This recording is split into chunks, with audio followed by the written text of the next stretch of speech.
सबसे पहले एक काम कर लें, मंडे को आपने जो है वो ऑलरेडी एक टेस्ट दे दिया।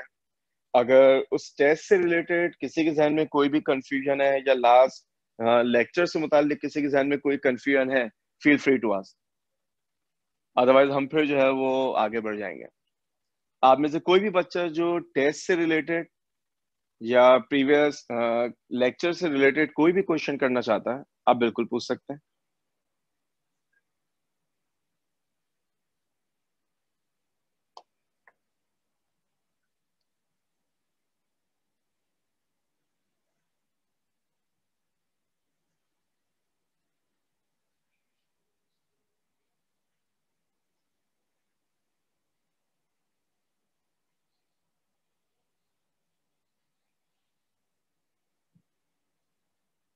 ओके।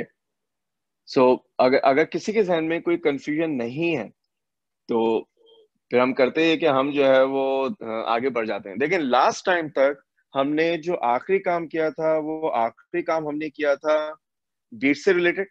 आज जो है वो हम आगे बढ़ेंगे, हमें साउंड से रिलेटेड अब कुछ ही गिनती की बातें करनी है। देखिए, सबसे पहली बात जो आज हम करना चाहेंगे वो है आपके पास एको। देखिए, साउंड के रिफ्लेक्शन को हम नाम दिया करते हैं किसका? एको का। आवाज का गूंजना जिसे आप कहते थे। अच्छा, अब एको के लिए कुछ कंडीशंस हैं। कहते हैं कि हर वो आवाज जो सेंसेशन ऑफ हियरिंग जनरेट करती है ह्यूमन ईयर में, उसका इम्पैक्ट रहता है 1/10 सेकंड के लिए। यही 1/10 सेकंड आपने परसिस्टेंस ऑफ विजन में भी वैल्यू याद की है कि हर वो इमेज जो रेटिना पे रहता है वो 1/10 सेकंड के लिए रहता है। हर वो आवाज जो ह्यूमन ईयर डिटेक्ट करता है, उसका इम्पैक्ट उस कान पर 1/10 सेकंड यानी 0.1 सेकंड के लिए रहेगा। लिहाजा अगर आपने एको सुनना है, तो आवाज को कम से कम 0.1 सेकंड या उसके बाद आना चाहिए। जितना बाद आएगी एको जो है वो उतना ज्यादा प्रोमिनेंट हो जाएगा। ठीक।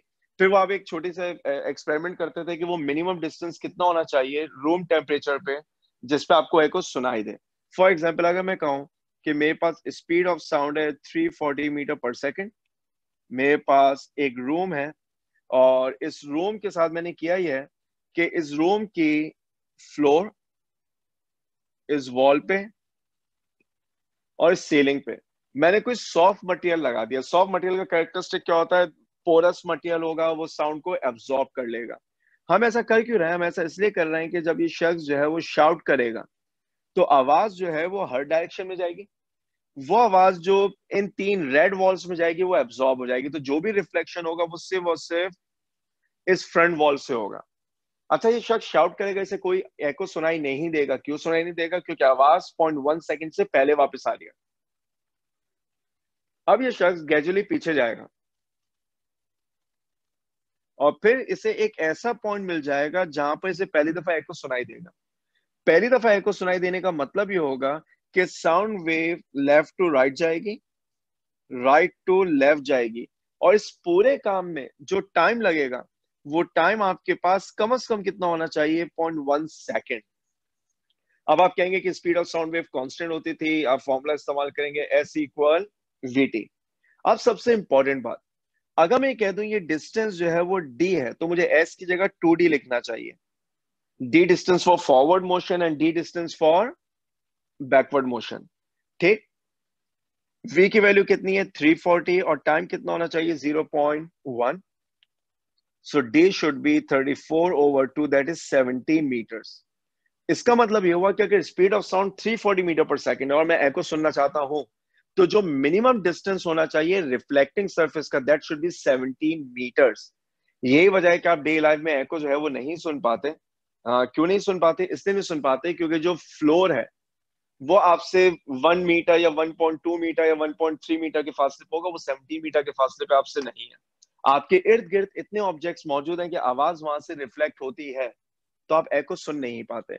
एको सुनने के लिए अगर आप माउंटेनस रीजन की बात करें, तो माउंटेनस रीजन में क्या होता है? जब आप माउंटेन की पीक पे होते हैं, you shout out your name, तो फिर क्या होगा कि आपको अपना आवाज, अपना नाम दोबारा सुनाई देगा, क्योंकि वो जो दूर दराज के माउंटेन है, आवाज वहां से रिफ्लेक्ट होके आती है। इसी एको को हमने जो है वो उसूल बनाकर बहुत सारी जो है वो डिवाइसेस बनाई। जैसे आप लोगों ने नाम सुन रखा हुआ होगा, रेडार। मैट्रिक फिजिक्स में जो है वो हम पढ़ा करते थे, radio detection and ranging. Radio detection and ranging में क्या होता था कि साउंड पल्सेस ट्रेवल करती थी, वो हिट करती थी, वो हिट करके बाउंस बैक होती थी, फिर हम इस बात को एनालाइज करते थे कि वेव ने कितना डिस्टेंस ट्रेवल किया। तो देखिए तभी इसका नाम था radio detection and ranging. Detection कैसे, अगर वेव वापस आ गई, इसका मतलब कोई ऑब्स्टिकल था, तो that actually tells you about the presence of any object. और फिर जो डिस्टेंस कैलकुलेशन है, इससे आप रेंजिंग कर सकते हैं। तो अब ये रेडार जो है वो कहाँ का इस्तेमाल हो रहा है, अगर फॉग मौजूद हो, धुंध हो, तो जो पायलट्स होते हैं वो रेडार सिस्टम यूज करते हैं ताकि वो रनवे के डिस्टेंस को गेज कर सकें, आइडेंटिफाई कर सकें, ताकि वो प्लेन को लैंड करें। जो रोड्स के ऊपर स्पीड रेडार्स लगाए जाते हैं, जो गाड़ियों की स्पीड को डिटेक्ट करते हैं कि whether they are crossing the speed limit और नॉट, और वो ओवर स्पीडिंग कर रहे हैं या नहीं, तो उसके लिए भी वो रेडार इस्तेमाल करते हैं। रेडार कॉन्स्टेंटली जो है वो साउंड पल्स जो है वो जनरेट करेगा, ताकि वो पल्स जाए, हिट करे, वापस आए। और फिर टाइम कैलकुलेशन से, डिस्टेंस कैलकुलेशन से हम अंदाजा लगा लेते हैं कि वो स्पीड लिमिट क्रॉस कर रहा है या नहीं कर रहा। ठीक। तो हमें जो है वो एको मता होना चाहिए। इसी तरीके से आपने आप तो खैर सारे प्री इंजीनियरिंग वाले हैं, अल्ट्रासाउंड्स जो मेडिकल साइंस में एक टेक्नोलॉजी इस्तेमाल की जाती है ह्यूमन ऑर्गन को या उनसे मुतालिक डिटेल्स को स्टडी करने के लिए, वो अल्ट्रासाउंड्स भी जो है वो बेसिकली एको ही है। और सिर्फ उसे अल्ट्रासाउंड क्यों कहते हैं, क्योंकि वहां पर आप अल्ट्रासोनिक वेव इस्तेमाल करते हैं। अल्ट्रासोनिक साउंड वेव्स वो वेव्स है जिनकी फ्रीक्वेंसी 20,000 हर्ट्ज से ज्यादा होगी। ठीक। इसी तरीके से फिजिक्स की एक ब्रांच है जिसको हम नाम देते हैं किसका, एकॉस्टिक का। एकॉस्टिक फिजिक्स की वो ब्रांच है जिसमें आप साउंड वेव की प्रोडक्शन को और फिर साउंड वेव की क्वालिटीज और उसके कैरेक्टरिस्टिक्स को जो है वो स्टडी करते हैं। फॉर एग्जाम्पल, आप में से वो बच्चे जो घर में बैठ के मूवी देखने का एक्सपीरियंस जिन्हें है, जिन्हें सिनेमा हॉल में जाके मूवी देखने का एक्सपीरियंस हो, वो वाजे तौर पर एक डिफरेंस फील करेंगे। सर जब हम घर में मूवी देखते हैं तो साउंड क्वालिटी वैसी नहीं होती जैसे सिनेमा के अंदर होती है। तो उसमें एक जो बुनियादी फर्क है वो आपके पास इस बात का भी है कि जो सिनेमा हॉल्स बनाए जाते हैं, जो ऑडिटोरियम्स बनाए जाते हैं, वो एकॉस्टिक के उसूलों को जहन में रख के बनाए जाते हैं। अब एकॉस्टिक के हमारे पास उसूल और प्रिंसिपल्स हैं क्या। देखिए साउंड वेव में रिफ्लेक्शन का होना जरूरी है, जिससे हमें बेस का इम्पैक्ट मिलता है, बेस की सेंस आती है। फॉर एग्जाम्पल, अगर आज आप एक सी शोर पे, समंदर के किनारे खड़े होकर अगर आप शाउट करेंगे, और आप एक रोड पे खड़े होकर शाउट करेंगे, और आप एक रूम में खड़े होकर शाउट करेंगे, और आप एक ऑडिटोरियम में खड़े होकर शाउट करेंगे, इन चारों में आपको अपनी आवाज की क्वालिटी में, ऑडिबिलिटी में जमीन आसमान का फर्क नजर आएगा। जब आप सी शोर्स की बात करते हैं तो वहां पर रिवर्बरेशन यानी रिफ्लेक्शन ऑफ साउंड ना होने के बराबर है। ठीक। और कभी कभार समंदर में एक कंडीशन बनती है जिसको एकॉस्टिकली डेड कहा जाता है। एकॉस्टिकली डेड का मतलब है कि रिवर्बरेशन जीरो हो गई। ऐसे केसेस में आवाज रिफ्लेक्ट नहीं हुआ करती। अगर रूम बहुत छोटा हो और आप बहुत ज्यादा लाउड हो तो आपकी आवाज में जो है वो रिवर्बरेशन इतनी ज्यादा होगी कि आपकी आवाज की क्वालिटी सफर करेगी।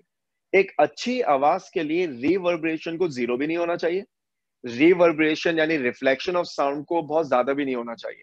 हमें रिवर्बरेशन की एक ऑप्टिमम वैल्यू को अचीव करना होता है। वो कैसे अचीव करते हैं वो एकॉस्टिक हमें समझाती है। आप ऑडिटोरियम्स देखें, ऑडिटोरियम्स में कारपेटिंग की जाती है, सीट्स के ऊपर जो है वो वेलवेट इस्तेमाल किया जाता है। ऑडिटोरियम में विंडोज नहीं होती लेकिन आपको कर्टन्स जो है वो नजर आएंगे। क्यों? क्योंकि जो खरीफ की सरफेसेस होती हैं उनमें ऐसा पोरस और सॉफ्ट मटेरियल इस्तेमाल किया जाता है जो आवाज को एब्जॉर्ब कर ले। लेकिन अगर आप ऑडिटोरियम की सीलिंग को देखेंगे, छत को देखेंगे, तो वो एक सर्टेन हाइट पे होती है, और वो हाइट हमारी नॉर्मल कंस्ट्रक्शन के मुकाबले में ज्यादा हुआ करती है। क्यों? वो इस तरह होती है कि हम एक सर्टेन अमाउंट ऑफ रिफ्लेक्शन को अचीव कर लें। तो हमें एकॉस्टिक का मालूम होना चाहिए। एनटीएस में जो है वो एकॉस्टिक से रिलेटेड एक दफा एक क्वेश्चन पूछा भी जा चुका है कि acoustic is the study of, तो acoustic is basically study of production and properties of sound wave. ठीक। और अगर आप एक स्टेप आप आगे बढ़ जाएं, अगर आप ये कहते हैं कि मीडियम एकॉस्टिकली डेड है, तो इसका मतलब ये है कि वहां पर जो रिफ्लेक्शन है वो जीरो हो चुकी है। ठीक। इसके बाद आपने कुछ कॉन्सेप्ट पढ़े, जैसे एक एक आइडिया आपको याद दिलाता हूँ, शायद आपको याद है। फर्ज करें मेरे पास एक सोर्स है, सोर्स एस, और ये सोर्स है स्टेट ऑफ रेस्ट में। देखिए मैं अब जितनी बातें करूंगा ना, मैं दो सिंबल बहुत फ्रीक्वेंटली यूज करूंगा। एक मैं यूज करूंगा वी, और एक मैं यूज करूंगा वी एस। वी में जब भी लिखूंगा उससे मेरी मुराद होगी स्पीड ऑफ साउंड, और जब मैं लिखूंगा वी एस उससे मेरी मुराद होगी speed of source of sound. क्या मतलब है? एक कार है जो स्टेशनरी है, तो वीएस क्या बन जाएगा? 0। अगर कार का ड्राइवर हॉर्न ब्लो करे तो साउंड वेव्स जनरेट होंगी, और वो साउंड वेव्स ट्रेवल करेंगे विद स्पीड वी। अच्छा, जब साउंड वेव ट्रेवल करेंगे तब ऑब्जर्व क्या करेंगे? आपको बहुत सारे कॉन्सेंट्रिक जो है वो सर्कल्स बनते हुए नजर आएंगे। ये वेव फ्रंट का कॉन्सेप्ट है। दो कंसेक्यूटिव वेव फ्रंट के दरमियान का जो डिस्टेंस है वो डिस्टेंस कहलाता है क्या? वेवलेंथ। और आइडियली इन तमाम डिस्टेंसेस को क्या होना चाहिए? सेम होना चाहिए। अगर आपके पास सोर्स रुकी हुई हो तो वेव जो है वो इस तरह कॉन्सेंट्रिक सर्कल्स की फॉर्म में जो है वो ट्रेवल करेगी। ठीक। अच्छा, फर्ज कर ले सोर्स आपके पास मूव करना शुरू कर दे। ये मेरे पास पहला केस था जिसमें मैंने कहा वी एस इक्वल 0। अब अगर मैं आपसे कहूं कि वी एस इज नॉट 0, तो वी एस इज नॉट 0 में मेरे पास तीन तरह के केस बन सकते हैं। ठीक। अब वो वी एस इज नॉट 0 में मेरे पास तीन तरह के केस क्या बन सकते हैं? V S is less than V, V S is equal to V, V S is greater than V. ठीक। अच्छा, अब अगर वी एस सोर्स मूव कर रही है तो क्या होगा? आपके पास वेव फ्रंट कुछ ऐसे बनेंगे। देखिए, ये सोर्स होगी, ये वो वेव फ्रंट है जो अभी अभी जनरेट हुआ। जो अगला वेव फ्रंट होगा वो कुछ इस तरह का होगा। अब आप एक चीज नोट करेंगे कि राइट साइड पर ये डिस्टेंस जो है वो कम हो रहा है, और लेफ्ट साइड पे डिस्टेंस जो है वो बढ़ना चाहिए। क्यों? क्योंकि source is moving towards right with speed of V S. तो जब वेव ट्रेवल करेगी तो ये वाला जो डिस्टेंस है जिससे हम वेवलेंथ कहेंगे, ये वक्त के साथ साथ जो है वो क्या हो जाएगा? कम हो जाएगा राइट पर। यानी मैं ये कह सकता हूँ राइट साइड पर वेवलेंथ इज डिक्रीजिंग, लेकिन लेफ्ट साइड पर जो वेवलेंथ है दैट शुड बी इंक्रीजिंग। हमें ये सेंस होनी चाहिए। ठीक। जब सोर्स आपके पास राइट मूव करेगी तो राइट साइड पर वेवलेंथ कम हो रही होगी, लेफ्ट पर वेवलेंथ जो है वो बढ़ रही होगी। अगर वीएस और वी बराबर बन गए तो देखिए अब इस केस में क्या होगा? जो सोर्स होगी वो और वेव फ्रंट एक पॉइंट पे कंसंट्रेट हो जाएंगे। आपके पास सोर्स और वेव फ्रंट एक पॉइंट पे कंसंट्रेट हो जाएंगे। ठीक। क्योंकि सोर्स की स्पीड और वेव की स्पीड, दोनों स्पीड जो है वो एक दूसरे के बिल्कुल बराबर है। ठीक। जो तीसरा केस है जिसमें आप कहते हैं कि V S is greater than V, this is basically known as super sonic. देखिए, सुपरसोनिक बॉडीज उन बॉडीज को कहते हैं जिनकी स्पीड स्पीड ऑफ साउंड से ज्यादा हुआ करती है। इस केस में क्या होता है कि जो वेव पैटर्न बनेगा वो वेव पैटर्न कुछ इस तरह का बनेगा। वेव फ्रंट, सोर्स यहां पर है, वेव पैटर्न कुछ इस तरह का बनेगा। आपके पास कुछ कोनिक वेव्स बनेंगी।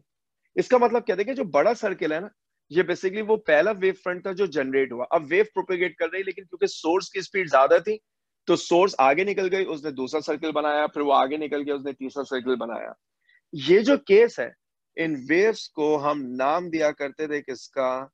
शॉक वेव्स का। शॉक वेव्स कब बनती हैं? जब आपके पास Vs इक्वल V में क्या होगा? देखिए, wave is a mechanism by which energy travels. तो मैं ये कह सकता हूँ each wave front is actually certain amount of energy.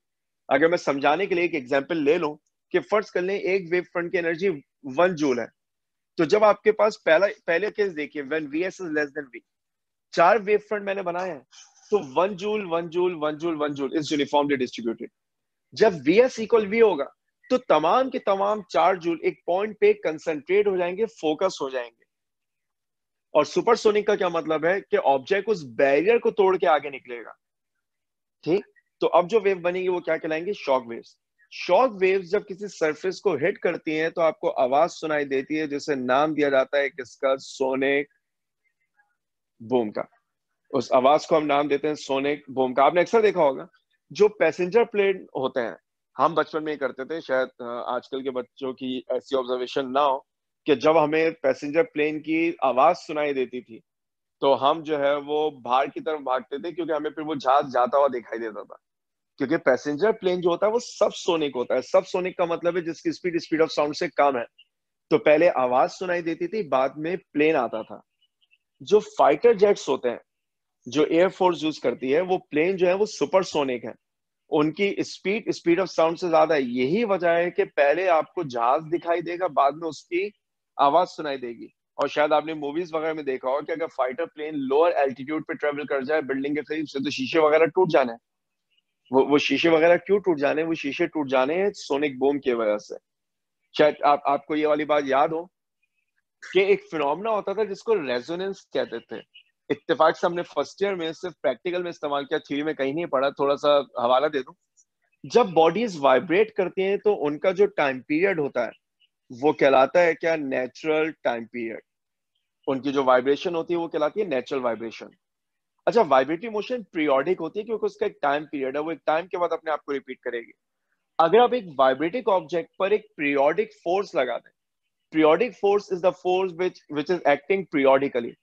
इस तरह के फोर्स का टाइम पीरियड और वाइब्रेशन का टाइम पीरियड मैच कर जाए तो एम्पलीट्यूड ऑफ वाइब्रेशन बढ़ जाता था, जिसको रेजोनेंस कहा करते थे।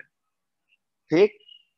तो क्या होता है जब फाइटर जेट्स जो होते हैं वो लोअर एल्टीट्यूड पे फ्लाई करते हैं, तो क्या होता है, सोनिक बूम बनती है, जो आपके सामने जो है वो शॉक वेव्स नजर आ रही है। एक वेव फ्रंट हिट करेगा, दूसरा हिट करेगा, तीसरा हिट करेगा, चौथा हिट करेगा। They will cause some sense of periodic force.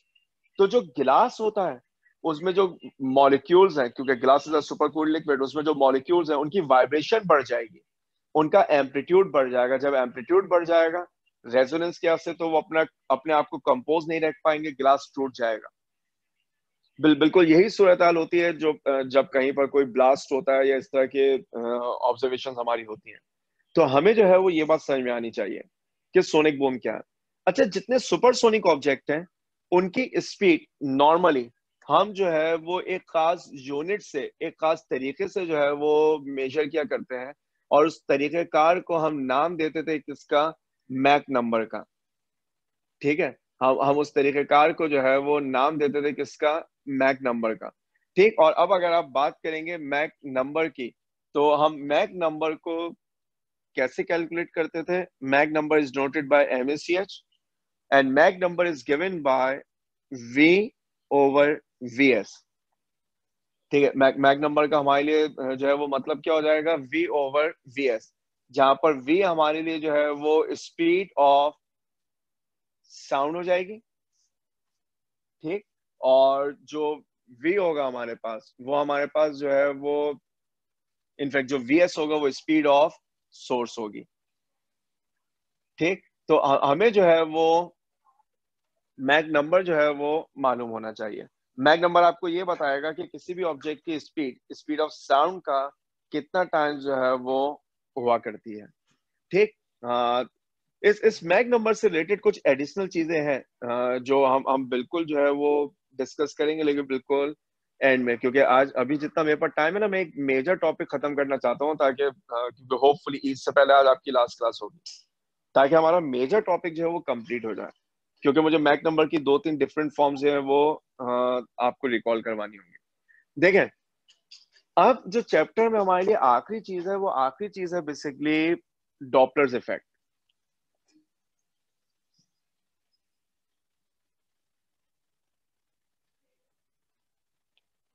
Doppler's effect क्या है? Doppler effect is basically relative change in the loudness और in the pitch of sound. क्या मतलब है? अगर आज आप एक रेलवे स्टेशन पे खड़े हुए और ट्रेन आपसे दूर है, आप उसकी आवाज सुन रहे हैं, जैसे जैसे वो ट्रेन आपके करीब आ रही है, आवाज की लाउडनेस आपको बढ़ती हुई फील हो रही है। और फिर वो जितना आपके करीब आएगी वो आवाज आपको जो है वो उतना पियर्सिंग और इतना चुभने वाली आवाज लगेगी, आप कहेंगे आवाज की पिच जो है वो बढ़ रही है। ठीक। तो हमें जो है वो ये आइडिया जो है वो समझ में आना चाहिए कि जब आप बात करेंगे लाउडनेस की, इनफैक्ट डॉपलर इफेक्ट की, तो डॉपलर इफेक्ट आपको ये बताता है कि आवाज की लाउडनेस या पिच रिलेटिवली कैसे चेंज हो रही है। अब आप डॉपलर इफेक्ट में टोटल जो है वो 3 तरह के केसेस पढ़ा करते थे। ठीक, वो 3 तरह के केसेस हमारे पास कौन कौन से थे? देखिए, उन केसेस को ड्राइव करने से पहले एक साथ बुनियादी सी बात जो है वो समझ लीजिए। मेरे पास सोर्स है, सोर्स अपनी जगह पर रुकी हुई है, मेरे पास लिसनर है। ठीक, और ये लिसनर एक सर्टेन पोजीशन पर खड़ा हुआ है। अब जब ओरिजिनल केस समझ लीजिए, मैं बाद वाले केसेस समझाऊंगा नहीं, हम डायरेक्ट रिजल्ट कंक्लूड कर लेंगे, लेकिन ओरिजिनल केस समझ में आना चाहिए। मैं ये कहता हूं कि जो लिसनर है ना, ये एक ऐसी पोजीशन पे खड़ा हुआ है जहां पर आवाज इसके पास एग्जैक्टली 1 सेकंड में पहुंचेगी। लिसनर एक ऐसी पोजीशन पे खड़ा हुआ है जहां पे आवाज इसके पास एग्जैक्टली जो है वो 1 सेकंड में पहुंचेगी। किसी को याद है 1 सेकंड में ऑब्जेक्ट कितना डिस्टेंस ट्रेवल करता है? अगर मैं आपको ये बता दूं कि सोर्स रुकी हुई है, तो मैं यहाँ पे लिख देता हूँ वी एस इक्वल 0, तो अब सिर्फ वेव ट्रेवल करेगी, और वेव की स्पीड कितनी होती है? वी। अगर मैं आपको बता दूं कि वेव लिसनर तक एग्जैक्टली 1 सेकंड में पहुंचेगी, तो कोई बता सकता है सोर्स में और लिसनर में डिस्टेंस कितना होना चाहिए?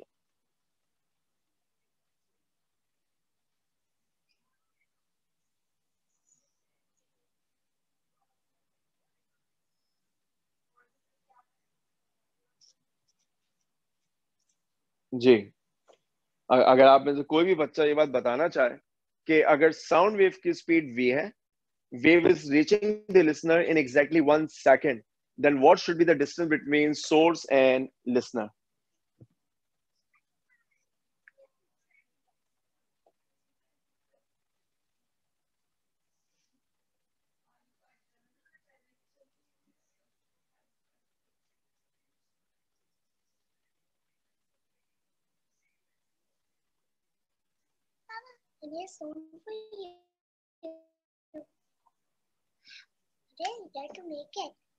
अच्छा, अगर अगर आप में से कोई भी बच्चा जो है वो जवाब नहीं देना चाह रहा, तो मैं आपको बता देता हूँ। देखिए, पहली बात तो है कि उसूल आप कर लें, 1 सेकंड में कोई भी ऑब्जेक्ट कितना डिस्टेंस ट्रेवल करता है जितना उसकी स्पीड होती है। और अगर ये बात ऐसे याद नहीं, तो आपको ये वाला फॉर्मूला याद है, S is equal to VT. अगर मैं टाइम को 1 सेकंड पुट कर दूंगा, तो एस इज इक्वल टू क्या बन जाएगा? वी बन जाएगा। तो रूल बड़ा सिंपल सा है, in 1 second body covers a distance which is equal to its speed. अगर मैं कहूँ speed is 25 metre per second, तो इसका मतलब 1 सेकंड में 25 मीटर ट्रेवल हो जाएगा।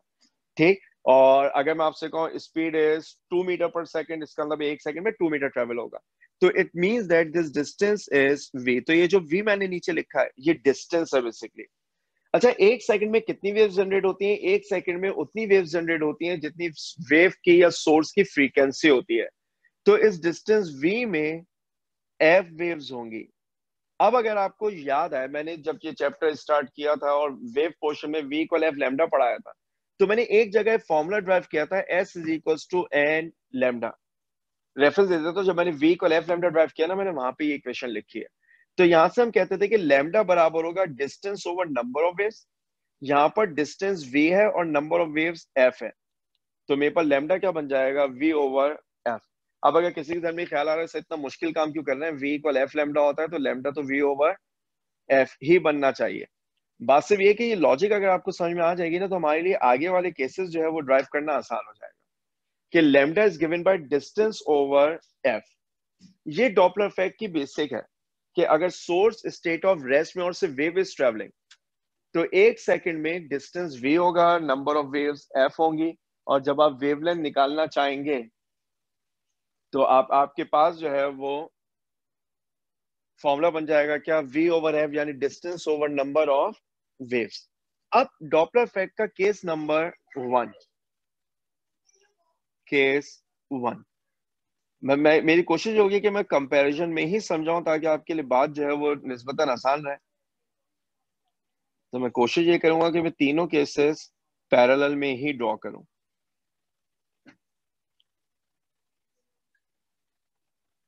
देखिए, केस 1 क्या है? केस 1 है लिसनर इज एट रेस्ट। तो इसका मतलब ये हो गया VL is equal to 0. Source is in motion, it means that VS is not equal to 0. और जो हमारे लिए इसके लिए लेजेंड होगा वो क्या होगा कि हमारे लिए VL का मतलब है स्पीड ऑफ लिसनर, VS का मतलब है हमारे लिए स्पीड ऑफ सोर्स, और V का मतलब है स्पीड ऑफ साउंड. ठीक, तो हमें जो है वो अब ये तीनों बातें मालूम है. केस वन का मतलब है listener is at rest, that's why VL is 0. Source is in motion, that's why VS is not equal to 0. And speed of wave is V. अब याद रखिएगा जब सोर्स मूव करेगी तो there are two possibilities. Source can move either towards listener, जो source हमारे पास होगी या तो वो टुवर्ड्स लिसनर मूव करेगी या वो अवे फ्रॉम लिसनर मूव करेगी. तो जो इसमें पहला केस बन सकता है वो पहला केस हमारे पास बनता है क्या, टुवर्ड्स. जो पहला केस हमारे पास बनेगा वो पहला केस हमारे पास बनेगा किसका, टुवर्ड्स का. अच्छा, अब याद रखिएगा जब सोर्स मूव कर तो स्पीड कोई फर्क नहीं पड़ता, V सेम रहेगा. ठीक, तो मैं यहाँ पे एक काम कर देता हूं, मैं V के साथ लिख देता हूं V इज कांस्टेंट. अलबत्ता जो लैम्डा है टूवर्ड्स के केस में लैम्डा विल डिक्रीज, और अगर आप अवे का केस बनाएंगे तो लैम्डा विल इंक्रीज. देखिए थोड़ा सा रिलेट करने के लिए बता दूं, जब सोर्स लिसनर के करीब जा रही है तो डिस्टेंस कम हो रहा है, जब डिस्टेंस कम हो रहा है तो वेवलेंथ कम हो जाएगी. जब सोर्स लिसनर से अवे जाएगी तो डिस्टेंस बढ़ेगा. देखिए टूवर्ड्स का मतलब है राइट और अवे का मतलब है लेफ्ट, तो आप रिलेट कर सकते हैं. तो टूवर्ड्स में वेवलेंथ कम होती है, अवे में वेवलेंथ बढ़ती है. अब टूवर्ड्स में जब वेवलेंथ कम होगी तो वो वेवलेंथ आप कैसे निकालेंगे, आप कहेंगे लैम्डा डैश बराबर होगी V minus VS over F के, और अवे में लैम्डा डैश बनेगी V plus VS over F. देखिए डेरिवेशन हमारा मकसद नहीं है लेकिन सिर्फ हिंट दे रहा हूँ, डेरिवेशन रिव्यू करेंगे बिल्कुल क्लिक कर जाएगा. जब सोर्स मूव करेगी तो एक सेकंड में वो VS डिस्टेंस मूव करेगी आइदर टुवर्ड्स और अवे. तो टुवर्ड्स में फिर डिस्टेंस आ जाएगा V माइनस VS, और अवे में वो डिस्टेंस बढ़ के क्या हो जाएगा V प्लस VS. और जब आप यहाँ पर नई फ्रीक्वेंसी निकालते थे तो हमारे पास उस फ्रीक्वेंसी का फॉर्मूला बनता था F over 1 minus VS over V, और यहाँ पर वो फॉर्मूला हमारे पास बनेगा F dash equal F over 1 plus VS over V. तो अब हमें नजर आ रहा है टूवर्ड्स में F dash is greater then F, frequency बढ़ रही है, और अवे में F dash is less then F क्योंकि फ्रीक्वेंसी जो है वो कम हो रही है. ठीक, ये डॉपलर इफेक्ट के केस वन की बात थी. अगर आप केस टू देखेंगे तो केस टू में अब लिसनर मोशन में होगा, सोर्स स्टेट ऑफ रेस्ट में होगी.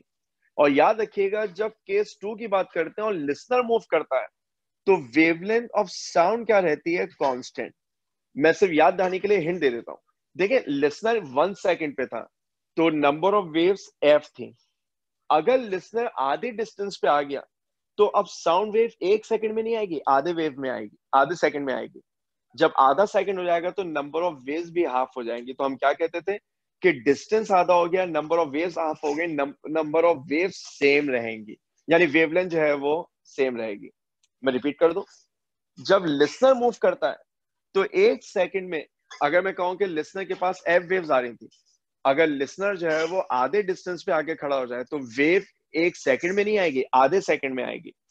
तो अब आधे सेकंड में F वेव्स जनरेट नहीं होंगी, F/2 वेव्स जनरेट होंगी. तो डिस्टेंस भी आधा हो गया, नंबर ऑफ वेव्स भी आधा हो गई, तो वेवलेंथ सेम रहेगी. अब यहां पर भी दो पॉसिबिलिटीज हैं, टूवर्ड्स और अवे. अगर आप टूवर्ड्स की बात करेंगे तो टूवर्ड्स में आपके पास अब हम स्पीड ऑफ साउंड को चेंज करेंगे. V नॉट बराबर होगा V डैश बराबर होगा V प्लस V नॉट, क्योंकि लिसनर को लगेगा कि स्पीड ऑफ वेव जो है वो बढ़ गई, कि वेव उसके पास जो है वो जल्दी आ रही है. और अवे में लिसनर फील करेगा कि स्पीड कम हो रही है, तो वो कहेगा v माइनस वी नॉट। यहां पर अगर आप फ्रीक्वेंसी निकालेंगे तो वो बनेगी 1 + v0/v टाइम्स f, और अगर आप यहां पर फ्रीक्वेंसी निकालेंगे तो वो बनेगी 1 - v0/v टाइम f। और अब आप रिलेट करेंगे, यहां पर आपको नजर आएगा f dash is greater then f, और यहां आपको नजर आएगा f double dash is less then f। Again towards में फ्रीक्वेंसी बढ़ेगी, अवे में कम हो जाएगी, लेकिन कॉज डिफरेंट है। केस 1 में वेवलेंथ चेंज होती है, केस 2 में स्पीड चेंज होती है। Case number 3 basically Doppler effect की जनरलाइजेशन है, और जनरलाइजेशन इन द सेंस कि आपके पास ना लिसनर रेस्ट में है ना सोर्स रेस्ट में है। तो अब लिसनर के मूव होने से स्पीड चेंज होगी और सोर्स के मूव होने से वेवलेंथ चेंज होगी। तो अगर आप गौर करें तो अब मैं यहां पर ये कहूंगा कि जो मेरे पास लैम्डा डैश है, पहले मैं टूवर्ड्स की बात कर लेता हूं। लैम्डा डैश v - vs/f होगा, जो हमने केस 1 में टूवर्ड्स में देखा था, और v डैश v + v0 होगा। और जब आप यहां पर f डैश निकालेंगे तो वो बनेगा v + v0 v - vs times f। ये टूवर्ड्स का केस हो जाएगा। और जब आप बात करेंगे अवे की, तो आप केस 1 और केस 2 दोनों के अवे मिला दीजिए, तो f डबल डैश क्या बन जाएगा, v - v0 v + vs times f। अच्छा, डॉपलर इफेक्ट की आपको साइंस समझ में आनी चाहिए कि फ्रीक्वेंसी आखिर में चेंज हो क्यों रही है। मैं सिर्फ एक छोटी सी बात समझाना चाहता हूँ। कोई बच्चा कोई क्वेश्चन करना चाह रहा था, अभी हैंड रेज हुआ था, शट डाउन हो गया वापस। मैं एक छोटी सी बात बता दूं, मेरी बात मुकम्मल हो जाएगी, फिर आपको जो भी क्वेश्चन करना हो आप बिल्कुल कर सकते हैं। देखिए, जो डॉपलर इफेक्ट के केसेस है ना 1, 2 एंड 3, इन सबको आप याद करना चाहें याद कर लें, आपको आपके जहन में रहना है, बहुत अच्छी बात है। Otherwise case 3 is the key. अगर आपको केस 3 आता है ना, आप केस 1 केस 2 का न्यूमेरिकल भी सॉल्व कर लेंगे। देखिए कैसे। केस 1 में टूवर्ड्स में हम कहते हैं v + v0 v - vs time f। ये फॉर्मूला केस 1 पर भी वैलिड है और केस 2 पर भी वैलिड है। कैसे? अगर मैं केस 1 की बात करूंगा तो मेरे पास vl क्या बन जाएगा, 0। अब जरा वेरीफाई करें, अगर आप यहां पर v, इनफैक्ट vl से मेरी मुराद जो है वो v0 है, तो मैं एक काम करता हूं, मैं जरा अपनी जो लेजेंड थी उसे थोड़ा सा चेंज कर दूं। ये आपके पास ऑब्जर्वर के लिए मैं v0 यूज कर रहा हूं। ओके, तो आपके पास v0 0 हो जाएगा। जैसे आपने v0 को 0 किया तो f डैश क्या बनेगा, v/v - vs टाइम f।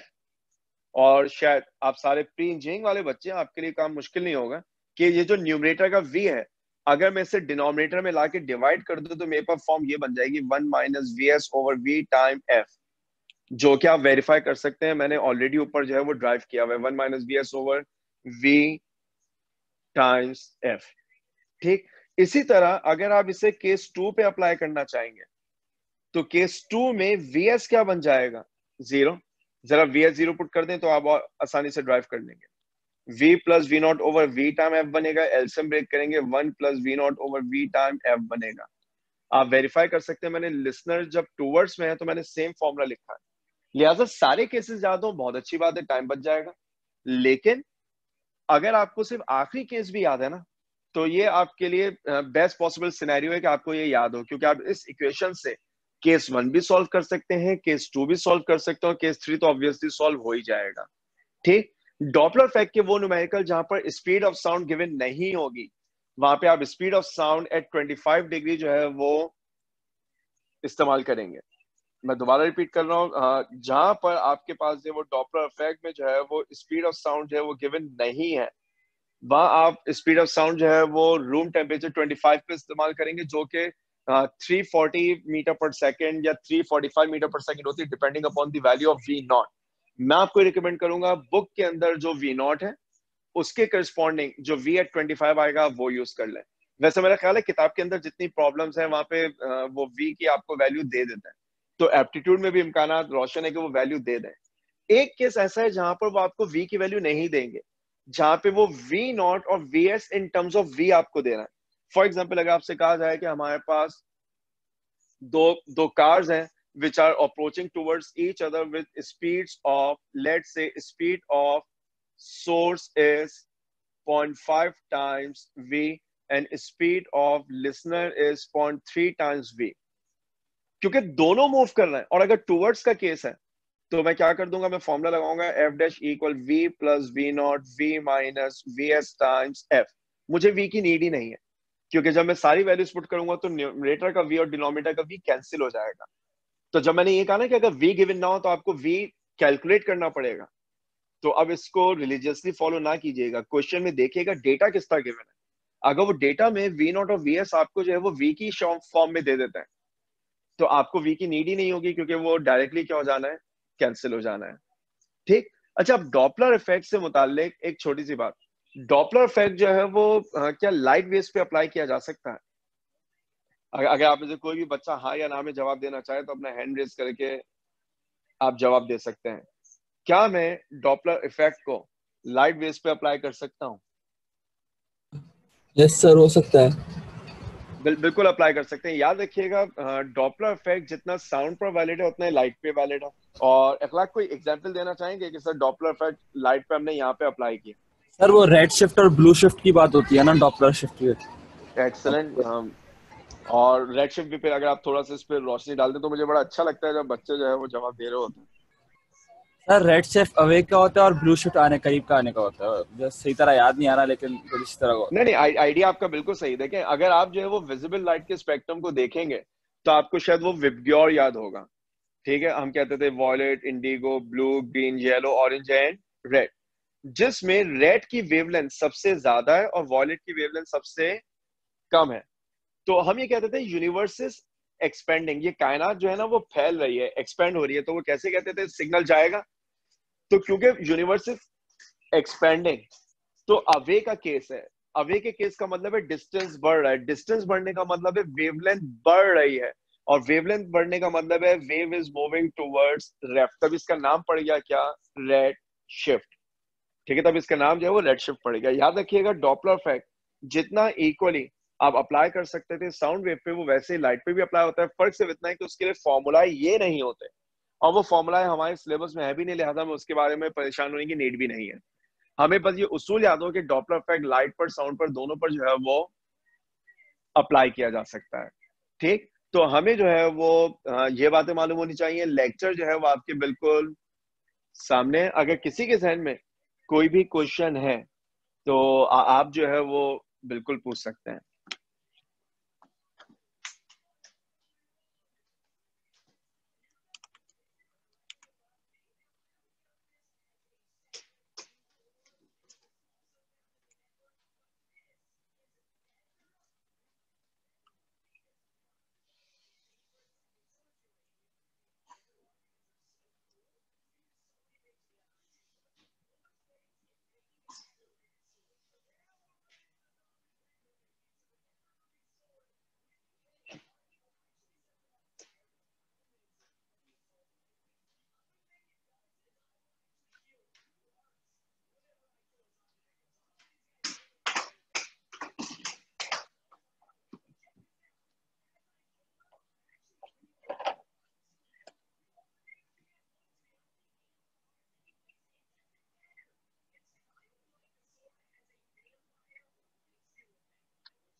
जी मोहम्मद अली।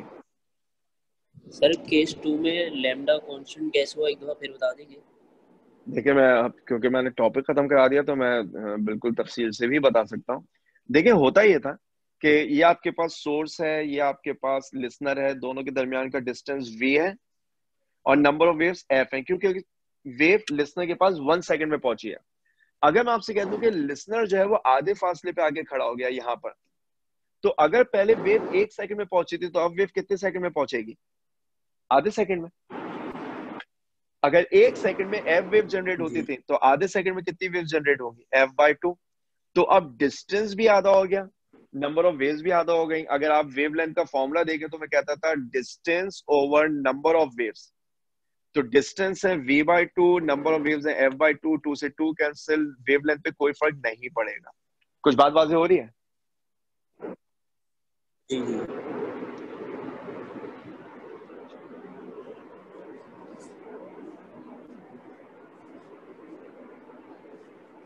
सही है सर, ओके, अगर ओके अगर आप में से कोई और बच्चा जो है वो कोई और क्वेश्चन करना चाहे तो आप बिल्कुल क्वेश्चन कर सकते हैं।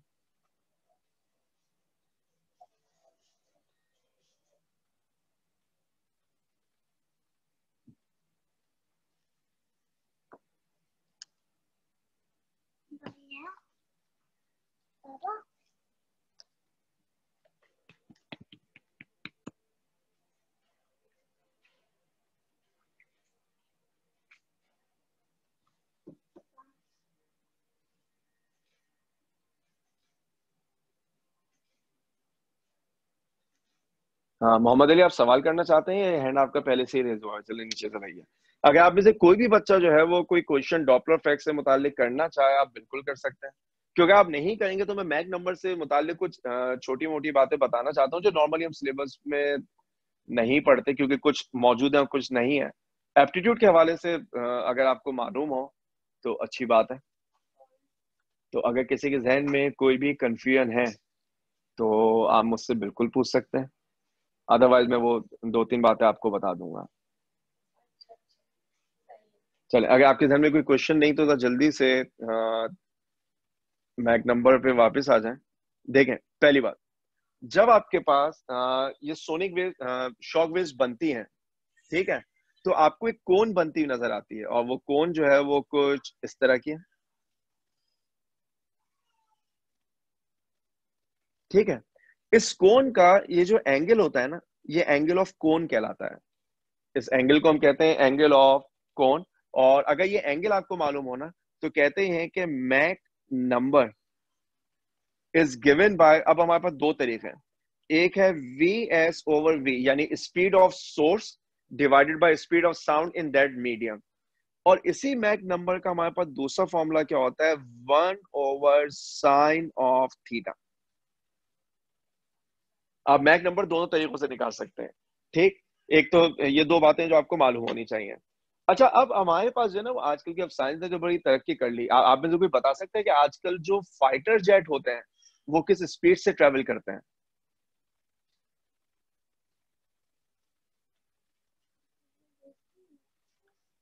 अगर आप में से किसी को भी जो है वो इंटरेस्ट हो फाइटर जेट्स में तो शायद आपके जहन में कोई वैल्यू हो कि सब फाइटर जेट जो है वो आजकल इस स्पीड से जो है वो ट्रेवल करता होगा।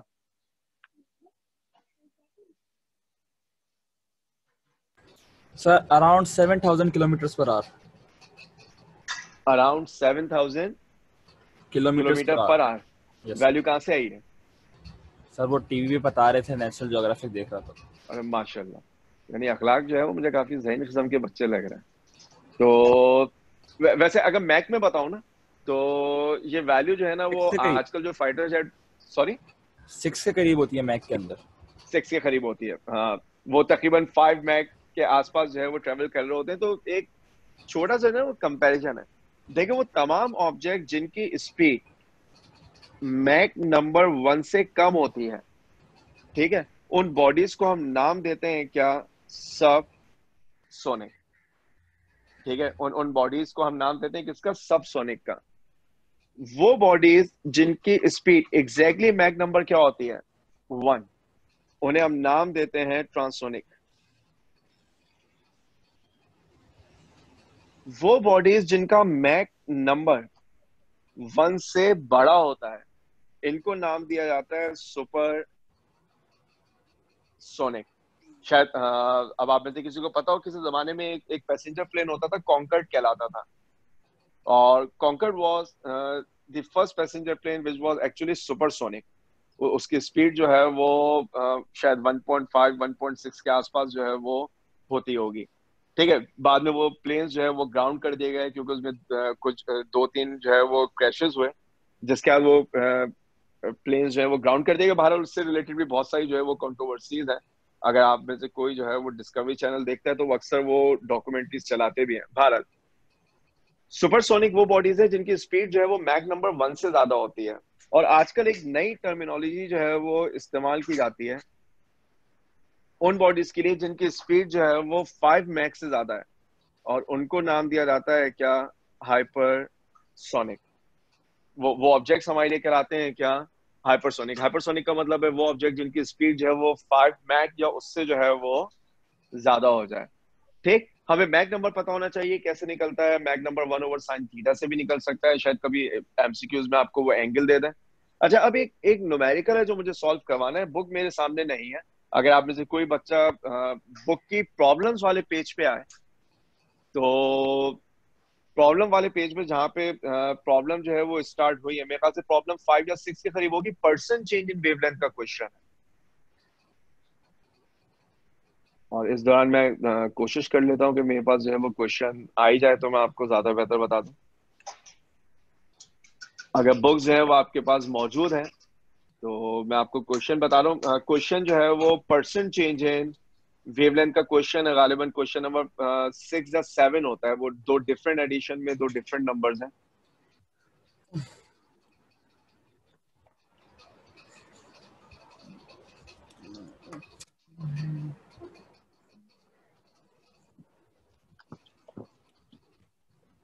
ओके, क्वेश्चन नंबर 6 होगा। अगर अगर बुक आपके पास मौजूद नहीं है तो मैं क्वेश्चन जो है वो आपको दिखा देता हूँ।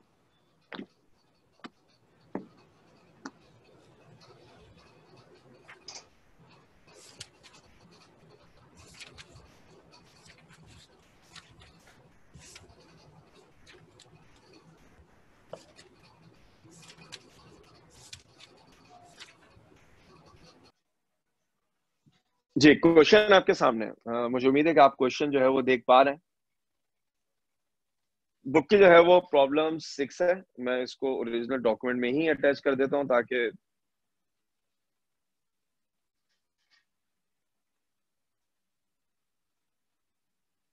चले। अगर आप इस क्वेश्चन को जो है वो सॉल्व करने की कोशिश करें, क्योंकि माशाल्लाह से कैलकुलेटर की सहूलत आपके पास मौजूद है तो मुश्किल होनी नहीं चाहिए। जाहिर से सॉल्व करने की कोशिश करें, फिर हम जो है वो देखते हैं कि इसे और कैसे सॉल्व कर सकते हैं।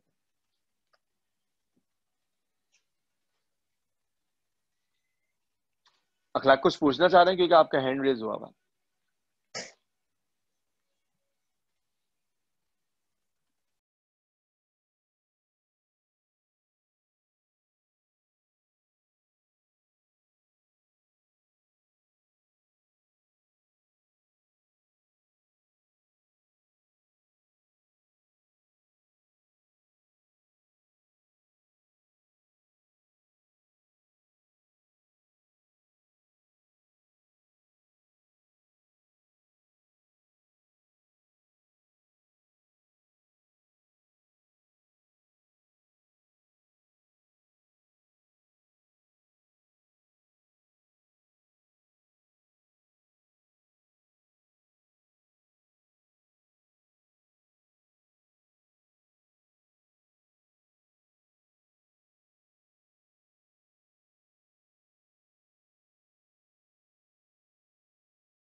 हेलो जी, आप में से कोई किसी सोल्यूशन तक पहुंचा?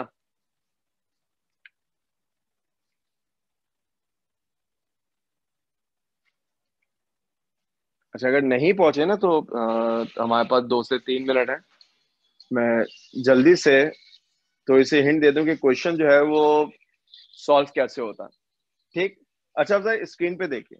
देखिए, पहली बात, जो क्वेश्चन है इसमें जरूरी नहीं है कि आपको फ्रीक्वेंसी जो है वो दी जाए, क्योंकि मेरा ख्याल था कि फ्रीक्वेंसी इस क्वेश्चन में जो है ना वो शायद आपके किसी काम की ना हो। क्वेश्चन में कह रहे हैं calculate the percent change in wavelength. देखिए, जब बात की जाती है परसेंट चेंज की, तो परसेंट चेंज का मतलब होता है change divide by original multiply by 100।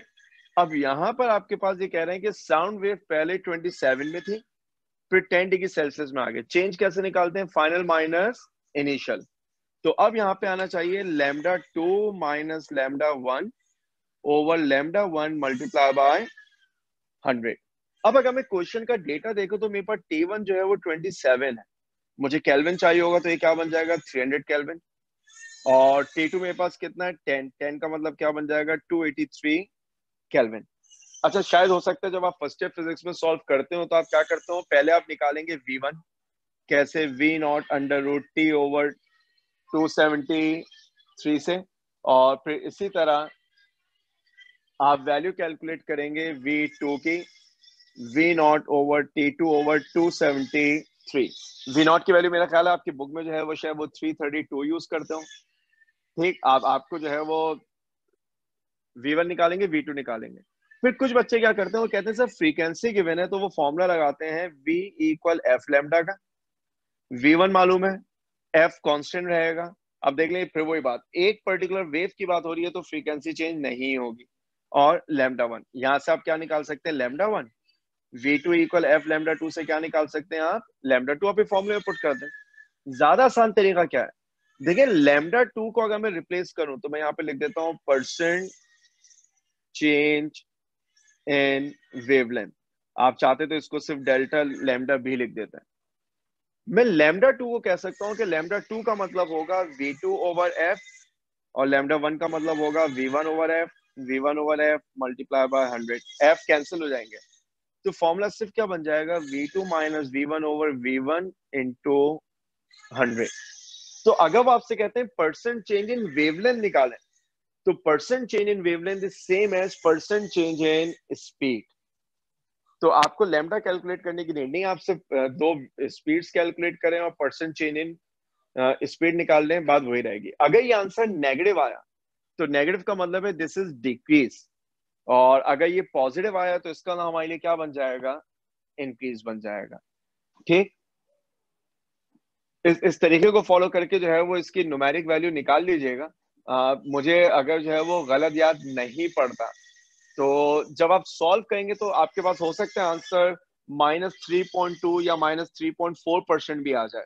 आप बुक में आंसर देखेंगे तो वो शायद 2.8% मार्क हुआ होगा, तो उससे कोई फर्क नहीं पड़ेगा, क्योंकि वैल्यूज ऐसी होंगी कि जिनमें डेसिमल प्लेसेस की वजह से आंसर में वेरिएशन आएगी, और वैसे भी परसेंट चेंज है। तो आई डोंट थिंक सो 2.8% और 3% are very different from each other. ठीक।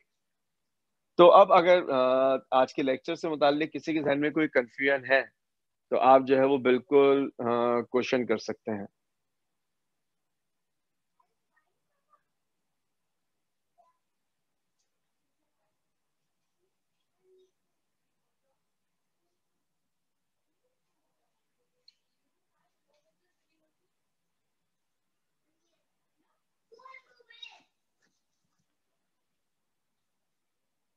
और अगर अब आपके जहन में कोई कंफ्यूजन नहीं है तो इंशाल्लाह I will resume in next class now.